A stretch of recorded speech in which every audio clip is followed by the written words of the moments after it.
Hello everyone, this is Sid Merchant. आज हम अपनी फॉरेक्स की नेक्स्ट वीडियो स्टार्ट करने जा रहे हैं। आज हम जिस टॉपिक पर डिस्कस करेंगे ना, उसका नाम है ट्रेडिंग साइकोलॉजी। ठीक है, साइकोलॉजी क्या होती है, इसके डिफरेंट नाम है। इसको रिस्क मैनेजमेंट भी कह सकते हैं। ये वो चीज़ें होती हैं कि जिसका ना आपका टेक्निकल फंडामेंटल इसके किसी चीज़ से ताल्लुक नहीं होता। इसका ताल्लुक होता है कि आपने अपने माइंड को, मतलब आप अगर मार्केट के सामने आ रहे हैं ना, तो किस माइंड से मार्केट के सामने आ रहे हैं, आप कितने फ्रेश हैं, आप बाकी सारी चीज़ों को एक साइड पे करके ना आपने सिर्फ कॉन्सेंट्रेट करना है अपनी ट्रेडिंग के ऊपर। ठीक है, तो इस चीज़ का ना इस चीज़ से ताल्लुक है साइकोलॉजी का। साइकोलॉजी के कितने पॉइंट हैं, साइकोलॉजी के अंदर पूरी स्टडी भी होती है, लेकिन ट्रेडिंग के हवाले से ना, फॉरेक्स के हवाले से किन की चीज़ों का आपने ज़हन में रखना है, इन चीज़ों को मैं डिटेल में एक्सप्लेन करूंगा। सबसे पहला पॉइंट है never add to a losing position. ठीक है, लूजिंग पोजीशन का मतलब है कि आपने एक ट्रेड लगाई, ट्रेड के अंदर आपका लॉस चल रहा है। ठीक है, तो आपने एक ट्रेड के अंदर लॉस चल रहा है ना, आपने उसके अंदर दूसरी ट्रेड थोड़ी सी, लेट्स सपोज आपने गोल्ड के अंदर एक बाय लगाई है। ठीक है, तो लेट्स सपोज आपने गोल्ड के अंदर 2035 से एक बाय लगाई है, गोल्ड 2030 पे आ गया। ठीक है, आप एक और बाय लगा देते हैं, फिर गोल्ड 2028 पे आ गया, आप एक और बाय कर देते हैं। ठीक है, तो ये करते करते ना आप करते गए, आपका लॉस इंक्रीज होता जा रहा है, क्योंकि गोल्ड आपके अगेंस्ट जा रहा है। तो इसको कहते हैं आप लूजिंग पोजीशन के अंदर एक और लूजिंग पोजीशन एंटर करते हैं। इसको ना जो टेक्निकल नाम है, इसको एवरेजिंग कहते हैं। एवरेजिंग मतलब एक आपने ट्रेड लगाई, वो अगेंस्ट जा रही, दूसरी फिर आपने उसके अगेंस्ट लगा दी ट्रेड। ठीक है, फिर वो भी अगेंस्ट जा रही, तो करते करते क्या होगा कि आपका नेट लॉस जो है ना बहुत ज्यादा बढ़ जाएगा, और एक टाइम ये आएगा कि आप उस ट्रेड को कंट्रोल नहीं कर पाएंगे। ठीक है, तो never add to a losing position. आपने इसका करना क्या है कि अगर आपने एक ट्रेड लगाई है ना, वो आपके अगेंस्ट चली गई है ना, तो आपने क्या करना है, आपने उस ट्रेड को कट करना है पहले। ठीक है, जो भी आपने सबसे पहले स्टॉप लॉस लगाना है उसके अंदर। ठीक है, स्टॉप लॉस लेके आपने इजी हो जाना है, आपने 10-12 पॉइंट का गैप देना है मार्केट को। लेट्स आपने 2035 पे गोल्ड में बाय की है ना, तो आपने 2025 के ऊपर ना अपना स्टॉप लॉस रख लेना है। ठीक है, बाकी तो टेक्निकल पॉइंट ऑफ व्यू से तो देखना ही देखना है कहाँ पे स्टॉप लॉस लगाना है, लेकिन मैं वैसे आपको एग्जांपल दे रहा हूँ कि आपने ना यहाँ पे स्टॉप लॉस रख लिया, तो आपने वहां तक वेट करना है, या स्टॉप लॉस हिट होगा या आपका टीपी हिट होगा। ठीक, इसमें पॉइंट है कि being able to admit that you are wrong is the first step to your forex journey, forex trading profitable journey. ठीक है, आप जब एडमिट कर लेंगे ना कि आपने एक मिस्टेक की है, मतलब एक ट्रेड मार्केट का ट्रेंड सेलिंग का था, आप सेलिंग के ट्रेंड में आपने बाय लगा दिया है, इसको जितनी जल्दी आप एडमिट कर लेंगे ना, उतना आपके लिए अच्छा होगा। ठीक है, तो ये अगर आप एडमिट जल्दी कर लेंगे तो ये फर्स्ट स्टेप है आपका प्रॉफिटेबल ट्रेडिंग जर्नी के ऊपर। ठीक है, तो आपने जहां मिस्टेक हो उसको एडमिट करना है अपनी फॉरेक्स ट्रेडिंग के अंदर ना। ठीक, सेकंड पॉइंट है determine a stop and profit in a particular trade. ठीक है, किसी भी ट्रेड के अंदर आपने ट्रेड लगाने से पहले ही ना स्टॉप लॉस और टेक प्रॉफिट तो आपने लगाना ही लगाना है। ठीक है, आपने एक एंट्री करनी है ना, उस एंट्री के अंदर आपने एंट्री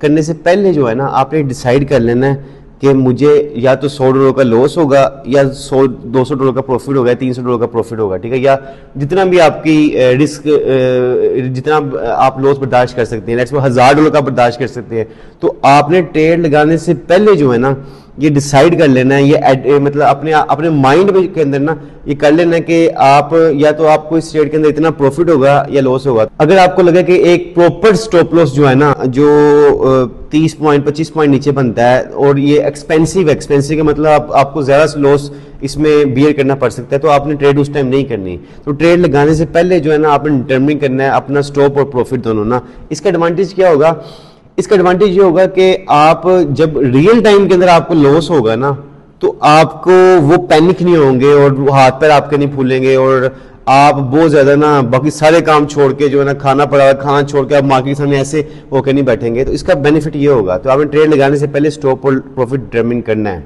थर्ड रूल जो साइकोलॉजी का ना, वो ये है कि पावर ऑफ अपोजिशन।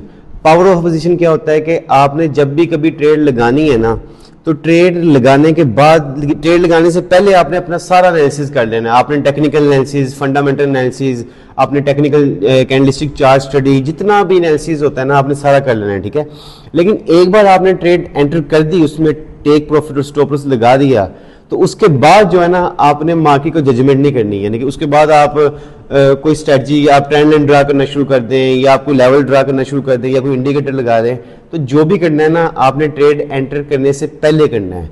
एक बार आपने ट्रेड एंटर कर दी, उसका या तो अपने स्टॉप लॉस लेना है या उसका टीपी लेना है। ठीक है, तीसरा काम नहीं करना।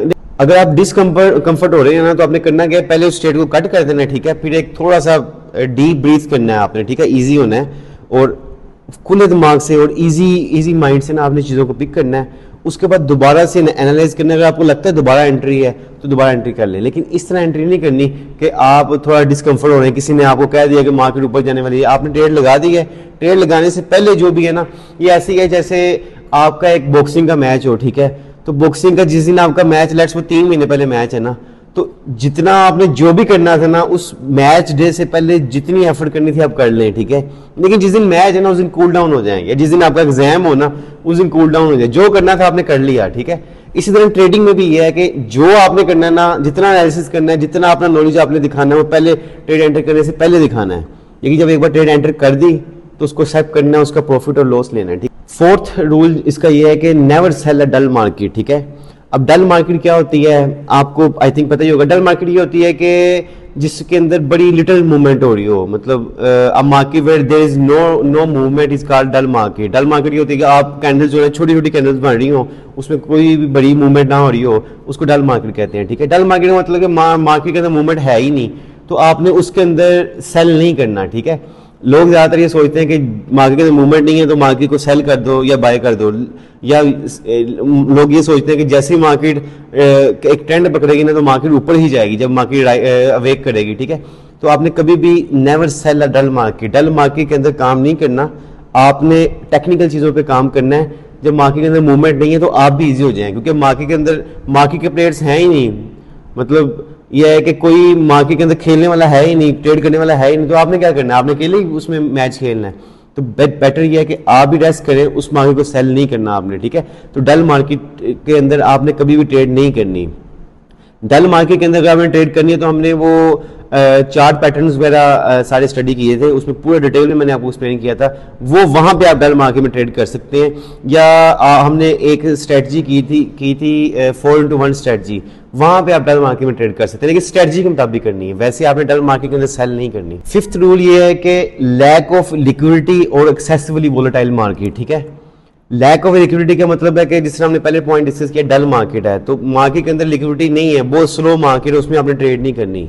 और एक्सेसिवली वोलेटाइल मार्केट जो है ना उसमें भी आपने ट्रेड नहीं करनी। अक्सर ये होता है कि वोलेटाइल मार्केट कब होती है, जब मार्केट के अंदर बहुत ज़्यादा वॉल्यूम आता है या कोई अमेरिकन सेशन ओपन होता है या यूरोपियन सेशन ओपन होता है, तो आपने ऐसी मार्केट में ट्रेड नहीं करनी। बहुत ही स्लो मार्केट जिसमें लैक ऑफ लिक्विडिटी हो और बहुत ही वोलेटाइल मार्केट जिसमें बहुत ज़्यादा मूवमेंट हो, उसमें आपने ट्रेड नहीं करनी, ठीक है। ये ऐसी है कि जैसे एक मोटरवे के ऊपर ना गाड़ी बहुत ज़्यादा स्पीड में आ रही है ना, तो उस टाइम आपने रोड क्रॉस नहीं करना, या बहुत स्लो आ रही है तो तब भी आपने उसको गुजरने दें फिर कर लें, ठीक है।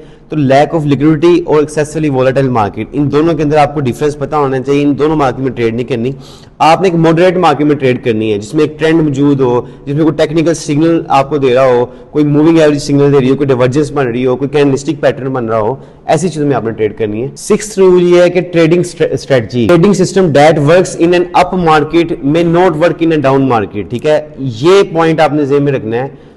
आपने अगर एक बाय लगाई है, आपने उसमें प्रॉफिट ले लिया है, तो जरूरी नहीं है कि उसको आपने इसलिए कट किया कि आप फौरन सेल के अंदर एंटर हो जाए, ठीक है। तो बाय मार्केट का जो सिग्नल था ना वो बाय का था, इसका मतलब आपने बाय के अंदर अगर प्रॉफिट बना लिया है तो इसका मतलब ये नहीं कि आप बाय वाली ट्रेड कट करके सेल के अंदर एंटर हो जाएं, ये ऐसा कुछ बिल्कुल भी नहीं है। तो आपने इसे में रखना कि trading strategy that works in an up market में not work in an down market, ठीक है। दोनों में डिफरेंस है।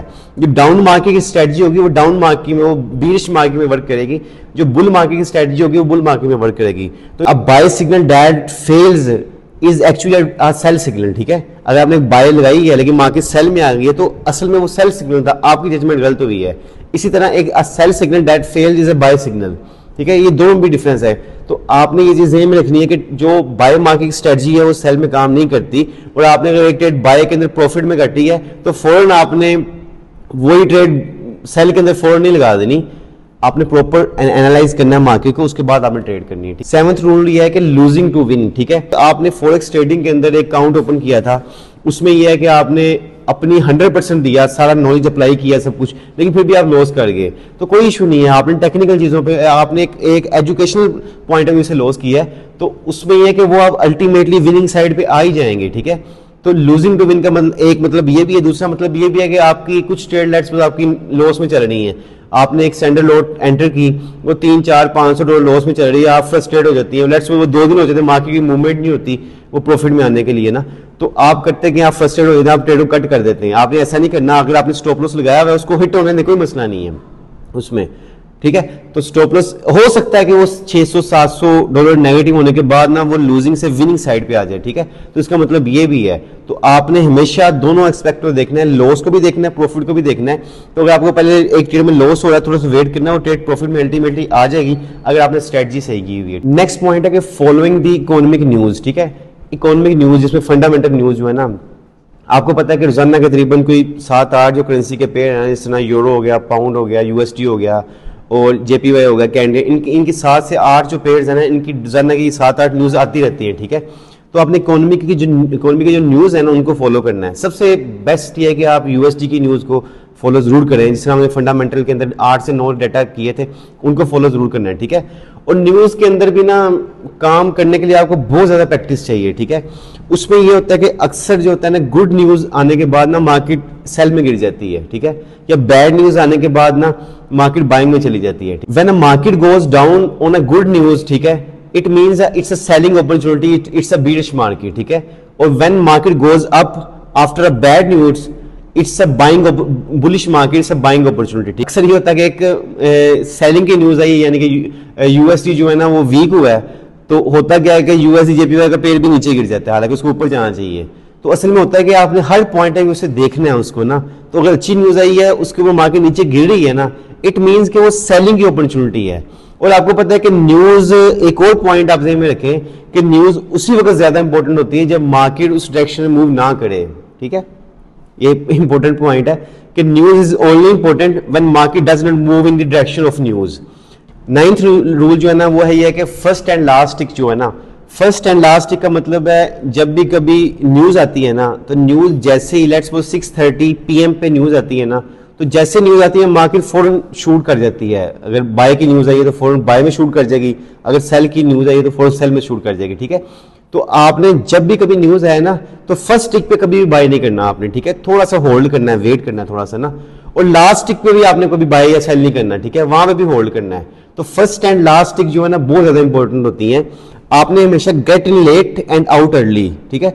अक्सर आपने, मैं एग्जांपल ट्रेनिंग के अंदर भी देता हूँ कि कुछ लोग होते हैं, मतलब मेरे जैसे लोग होते हैं कि जुम्मे का टाइम होता है ना, तो सबसे एंड पे एंटर होते हैं आखिरी सफ के अंदर ना, और सबसे पहले बाहर आ जाते हैं, ठीक है।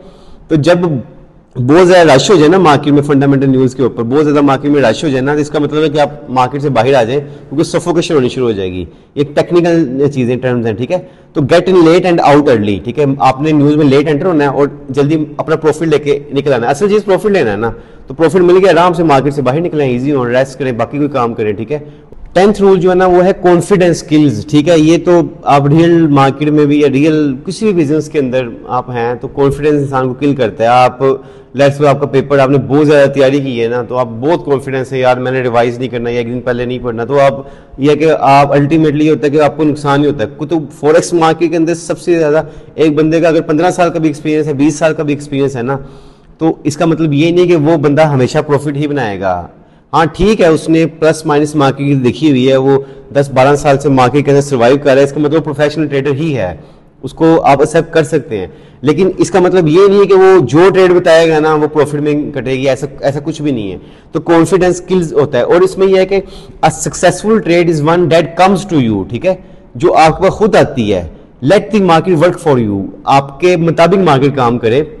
आपने ये नहीं कि आप दोपहर को 3-4 बजे आप लैपटॉप के सामने आए, अपने बाकी सारी दुनिया में काम करके ना आप कह रहे हैं मार्केट से प्रॉफिट बना देगा। आप जैसे मार्केट के सामने आए, आप 2-3 मिनट आपने उसकी एनालिसिस किया टेक्निकल, आपने आप फॉरेन ट्रेड में एंटर हो जाए, ऐसा नहीं होता, ठीक है। ये पूरा एक बिजनेस है, इसको बिजनेस के तरीके से ही लेके चलें। आप जितने मर्जी कॉन्फिडेंस हो, लेकिन ये है कि ये मार्केट जो है ना वो ये ऐसी है कि आप ट्रेन के सामने खड़े होंगे ना, तो या तो उतनी पावर से खड़े हो ना, या एक बहुत बड़े बैंक हो ना, आप फिर कॉन्फिडेंस, आप वैनगार्ड हो, आप ब्लैक रॉक हो, आप इस लेवल की कंपनी है ना, तो फिर आप कर सकते हैं, आप कॉन्फिडेंस भी कर सकते हैं। लेकिन यह है कि अगर आप नॉर्मल एक प्रोफेशनल ट्रेडर है ना, तो आपने कॉन्फिडेंस नहीं करना, और ये है कि आपने अपना पूरा होमवर्क करके ही ट्रेड करनी है, ठीक है। हमेशा मार्केट को अपने लिए काम करने दें, ना कि आप मार्केट के लिए काम करें।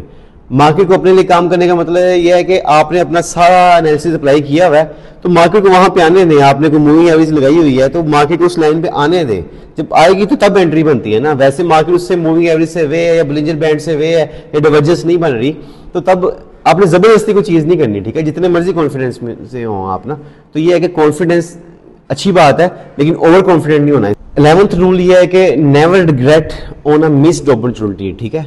कोई भी अपॉर्चुनिटी, मतलब आपसे अगर एक ट्रेड थी जो कि आपको 100% श्योर था लेकिन आप मार्केट के सामने नहीं थे, तो वो अपॉर्चुनिटी आपसे मिस होगी, तो उसके आपने रिग्रेट नहीं करना, ठीक है।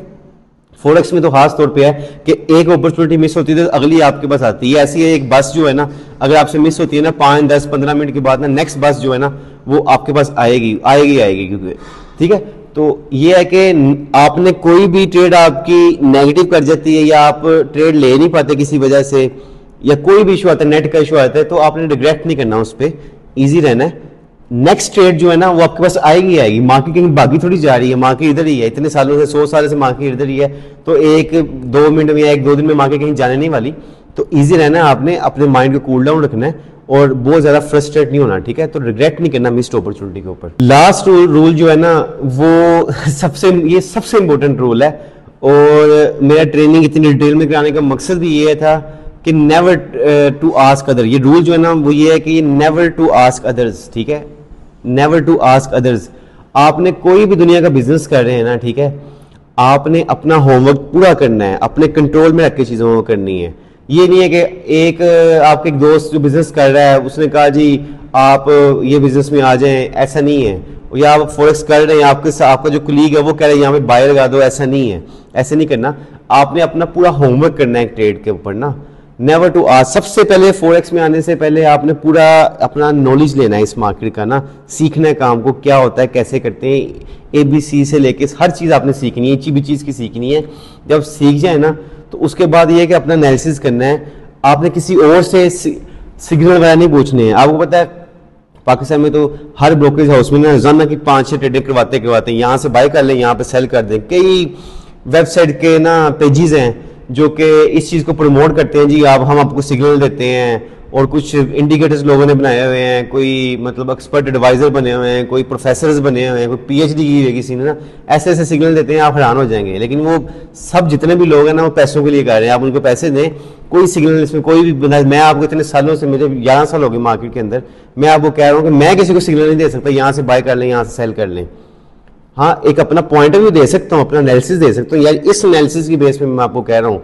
लेकिन मैं ये नहीं कहूँगा कि दूसरा बंदा पूरा अकाउंट जो है ना अपना रिस्क पे डाल दे, ठीक है। तो आपने कभी भी किसी से नहीं पूछना। पूछने का मतलब ये नहीं मैं कह रहा कि आपने जो सीनियर है जो आपको सिखा रहा है या उसका पॉइंट ऑफ व्यू ले, लेकिन ये हो सकता है उसकी एक्सपर्टी किसी और चीज़ में ज़्यादा हो, ठीक है। आप व्लॉग्स पढ़ें, मार्केट के अंदर ब्लॉग जितने भी है ना उसको पढ़ें, स्टडी करें, आर्टिकल्स पढ़ें, एक अपना पॉइंट ऑफ व्यू बनाएं, लेकिन based on your technical fundamental knowledge. इस तरह रूमर्स के ऊपर अपने पॉइंट ऑफ व्यू नहीं बनाना, ठीक है। तो ये सबसे इंपॉर्टेंट पॉइंट है। देखिए गाइस, मैंने आपको साइकोलॉजी के जितने भी पॉइंट बताए ना, ये वैसे तो बहुत ज़्यादा पॉइंट है, 50, 60, 70 पॉइंट भी बनाए जा सकते हैं, लेकिन मैंने उसके अंदर से वो पॉइंट्स आपको बताए हैं जो मुझे लगता है कि ना आप अगर इन चीज़ों को अप्लाई करेंगे तो आपको लॉस नहीं होगा, ठीक है। जितना भी हमने टेक्निकल नॉलेज, देखो मैंने ये कोर्स ना कोशिश की है कि पूरा जो है ना ईच एंड एवरीथिंग आपको डिटेल में एक्सप्लेन करूं, लेकिन ये जितना भी काम है टेक्निकल काम है, आपको वर्क करना पड़ेगा, इसमें कोई मतलब शॉर्टकट नहीं है, आपको ये चीज़ें सीखनी पड़ेंगी, जितना भी नॉलेज आपको अप्लाई करना पड़ेगा, फिर जाके आप एक एक्सपर्ट ट्रेडर बनेंगे। एक टाइम आएगा ये सारी चीज़ें आपकी फिंगर टिप्स पे आ जाएंगी, ठीक है। अगर आपने हमारे चैनल को सब्सक्राइब नहीं किया तो कर लें। Thank you for watching. अल्लाह हाफिज़।